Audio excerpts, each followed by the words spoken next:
Hey there. So today we are really diving deep into this whole globalization thing with someone who knows a thing or two about it, economist Joseph Stiglitz. Yeah, We've got some excerpts from his book. I think it's called Toan Yeah. in the original. right. But he really digs into some of the hidden downsides of globalization, the stuff that they don't really tell you about in the brochures. Yeah. It's interesting. He doesn't like give you a simple pros and cons list, Yeah. like is globalization good or bad? He really gets into like the nitty gritty and shows how there are all of these unintended consequences and how really its impact depends on like where you are literally in the world. Yeah, it's not one size fits all. Yeah. And he uses some really interesting examples like do you remember that World Trade Organization meeting in Cancun, Mexico? Oh, yeah. That was nicknamed the Hole of Snakes? Yeah. The Hole of Snakes. What a name. It's a great name. It really captures like, I think the feeling of a lot of developing countries that when they go to these negotiations, they feel very trapped, that the cards are stacked against them. And they're pressured into these agreements that really benefit the wealthier countries and their economies kind of get left behind. Yeah, it's like being told to share a pizza equally, but someone already took like half of it for themselves. Exactly. And, Stiglitz would say that this idea that we have of free trade is kind of like, free trade is good for everyone, free trade will lift all boats, is often a myth, especially for developing countries. Mm. And he uses the example of agricultural subsidies, right? Yeah. So, developed countries like the United States, they pour billions of dollars into supporting their farmers, which, sounds good on paper, except that it drives down global prices. And that means that farmers in developing countries, they can't compete. Right. It's like trying to sell homemade lemonade on the corner when there's like a giant soda company giving their drinks away for free. That's a great analogy. Yeah, it's just not a level playing field. Yeah. And then on top of that, you have the issue of intellectual property rights. And while they're important for encouraging innovation, Stiglitz points out that when you have very, very strong intellectual property rights, they can actually stifle competition and prevent developing countries from getting access to things that they need, like essential technologies, medicines. He even mentions a company trying to patent the neem tree. Oh, the neem tree, yeah. Can you imagine? That's a great example because, it's this tree that's been a source of traditional medicine in India for centuries. And when this company tried to patent its properties, it caused a huge uproar, right? Because it's like you can't just come in and claim ownership of something that's been part of our culture, our traditions for so long. Right. It's like saying you invented air because you figured out how to put it in a balloon. Exactly.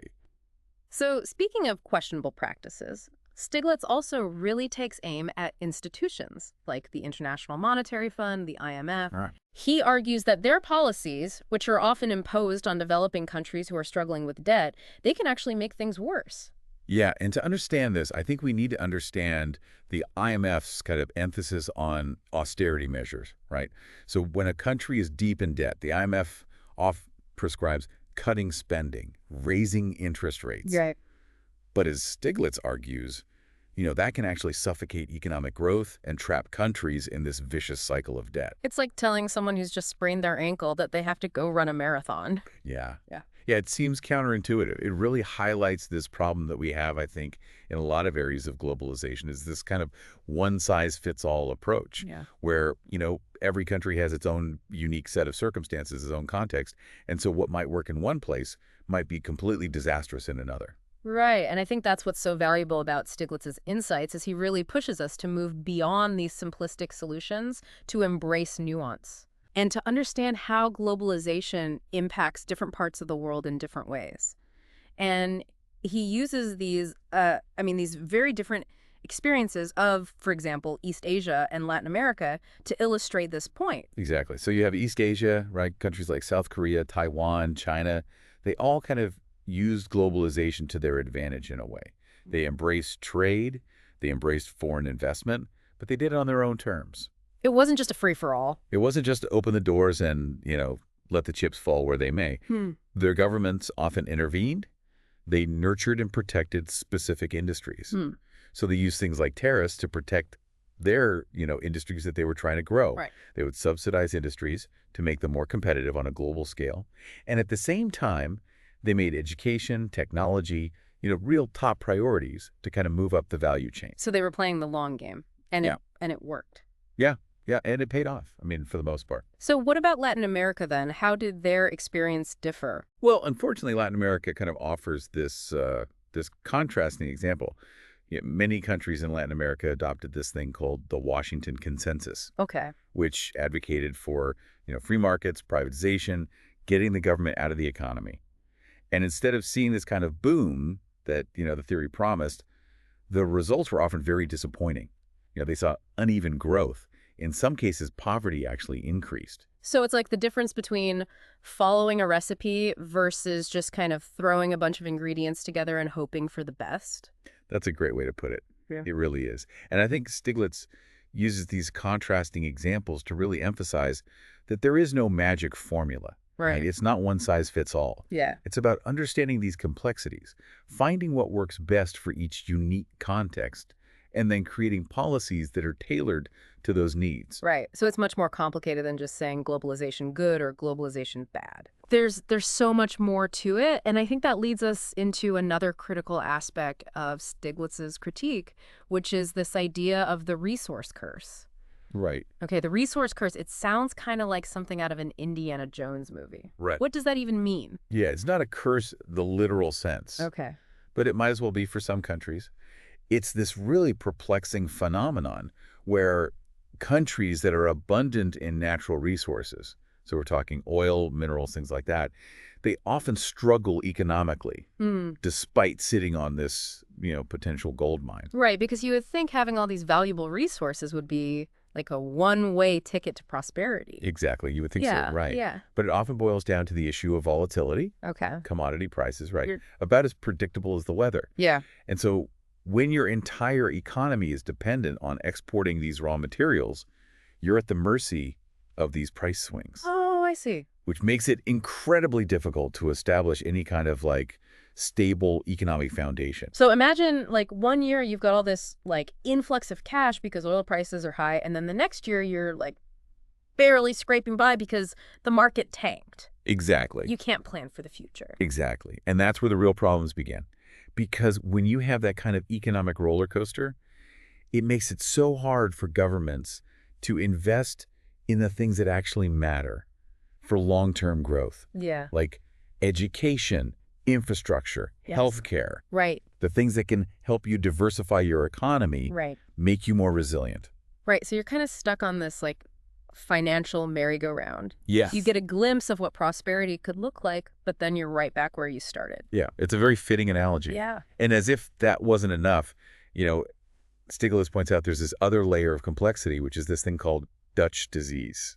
Okay, Dutch disease. That sounds ominous. Yeah. What is that? So it's this phenomenon that was first observed in the Netherlands after they discovered natural gas in the North Sea. Mhm. And basically what happens is when a country has this kind of resource boom, like the Netherlands did with natural gas, its currency tends to strengthen. Okay, that makes sense. Right, because now everybody wants, Dutch guilders or whatever. Right. They're buying your natural gas. Exactly. They need your currency to do it. Exactly. But here's the thing. When your currency gets stronger, it actually harms other sectors of your economy. Okay, no, wait. How does that work? How does having a stronger currency hurt you? Well, think about it this way. When your currency is stronger, your other exports, like your manufactured goods, your agricultural products, they become more expensive on the international market. Right, because your currency is worth more, so their stuff costs more. Exactly. So even though, you're experiencing this boom in one sector, it could actually make your other industries less competitive globally. So it's like being penalized for being, for a time, resource rich. In a way, yeah. It's like this weird, counterintuitive thing. It creates this situation where countries become overly reliant on this one booming sector, and they neglect or even inadvertently harm all these other industries. It's like putting all your eggs in one basket and then realizing that the basket has a hole in it. Exactly. All your eggs are going to roll away. Yeah. And on top of all of that, Stiglitz argues that even just managing this newfound wealth effectively is a huge challenge. Oh, Corruption becomes a serious risk, poor governance, lack of transparency, and he used the example of Nigeria. Oh, right. Nigeria, rich in oil, but unfortunately also grappling with poverty and corruption. Exactly. And so, they've made billions, trillions probably from oil revenue over the years, but a lot of that wealth never actually trickled down to benefit ordinary Nigerians. Right. Instead, it was siphoned off by corrupt officials, mismanaged. And so you have this situation where a country can be incredibly resource rich on paper, but its people don't actually see the benefits. Yeah, it's kind of a tragic example of how the potential benefits of globalization can get totally undermined Totally. by a lack of ethical leadership and strong institutions. Absolutely. And it really underscores Stiglitz's central point here, which is that if we want globalization to actually work, if we want it to benefit everyone, we need strong institutions. We need transparency. We need a commitment to social justice. Hmm. We need to make sure that those benefits are actually reaching the people that need them the most. So it's about making sure that everyone has a seat at the table, not just those at the very top. Exactly. And speaking of those at the top, Stiglitz also doesn't hold back in his critique of multinational corporations Oh, yeah. and their kind of growing influence in our globalized world. Yeah, and he argues that corporations, with their vast resources, their global reach, they often prioritize profits over everything else, over the well-being of people and the planet. Right. He uses this term market fundamentalism to describe this kind of unwavering faith in the idea that, if we just let the market do its thing, it'll magically solve all our problems, which history has shown us time and time again. That's not necessarily the case. No, it rarely is. And I think market fundamentalism is it's such a good term for it because it's this belief system that puts so much faith in these market forces, but it neglects things like ethical considerations, social responsibility, environmental sustainability. Right. It's like assuming that if you just keep driving, eventually you'll get to your destination Yeah, without stopping to consider that you might be on the wrong road completely. exactly, exactly. So Stiglitz doesn't just critique, he also offers solutions.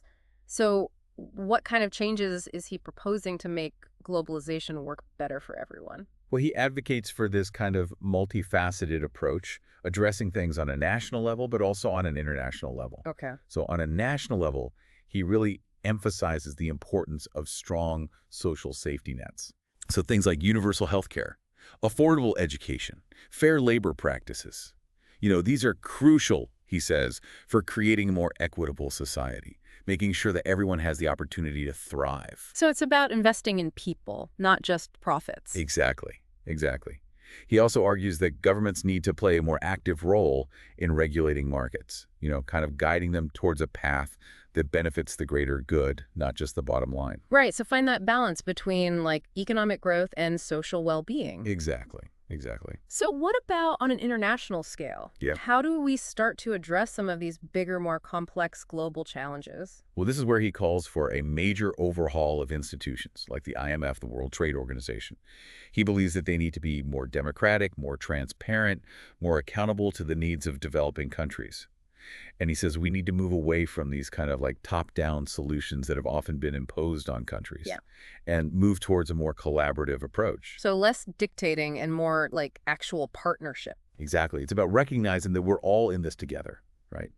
And our global institutions need to reflect that. So he advocates for fairer trade practices, reducing agricultural subsidies in wealthier nations, reforming intellectual property rights to make essential technologies and medicines more accessible. So leveling the playing field. Exactly, giving everyone a fair shot. But even beyond the economic realm, I think there's this other really crucial aspect of globalization that Stiglitz wants us to pay attention to.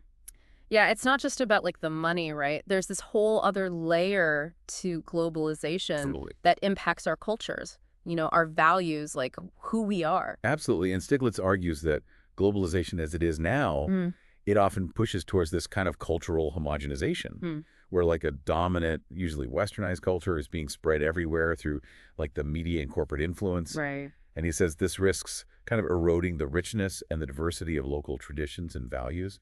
It's like that feeling you get when you travel to a new city and you end up in some generic shopping mall Yeah. that could literally be anywhere else in the world. You might as well have stayed home.